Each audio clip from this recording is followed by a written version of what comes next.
On va voir ici ce que l'on peut dire sur les limites d'une fonction croissante sur un intervalle i. Si on considère un réel x0 de i en lequel on peut se poser la question de l'existence d'une limite à gauche en x0 pour petit f, on a que la limite à gauche existe et est un réel inférieur ou égal à f de x0. Et pour montrer cela, il suffit de considérer l'ensemble des réels f de x quand x parcourt cet intervalle-là. On a alors ici une partie non vide et majorée de r car majorée par f de x0. On peut donc parler de la borne supérieure de cet ensemble-là et on montre alors facilement en se servant de la définition de la borne supérieure et de la croissance de f que la borne supérieure de cet ensemble-là est la limite à gauche en x0 de petit f. On a un résultat analogue concernant l'existence d'une limite à droite en x0 pour petit f.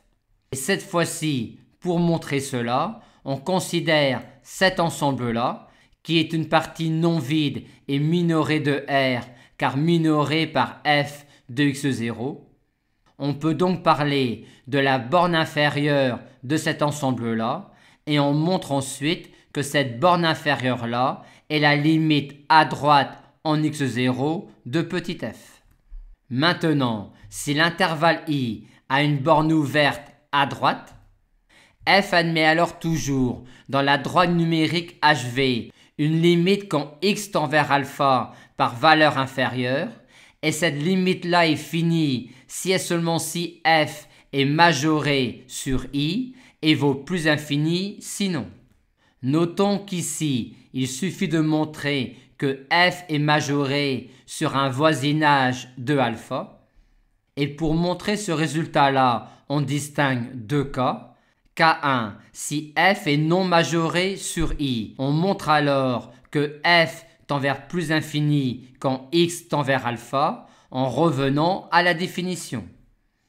K2, si f est majoré sur i, on peut alors parler de la borne supérieure de f sur i, et on montre alors que cette borne supérieure-là est la limite de f quand x tend vers alpha par valeur inférieure. Maintenant, si i a une borne ouverte à gauche, f admettra toujours dans la droite numérique hv une limite quand x tend vers bêta par valeur supérieure, et elle sera finie si et seulement si, attention, f est minoré sur i et vaudra moins l'infini sinon. Et on pourrait énoncer des résultats tout à fait analogues pour une fonction décroissante sur un intervalle i.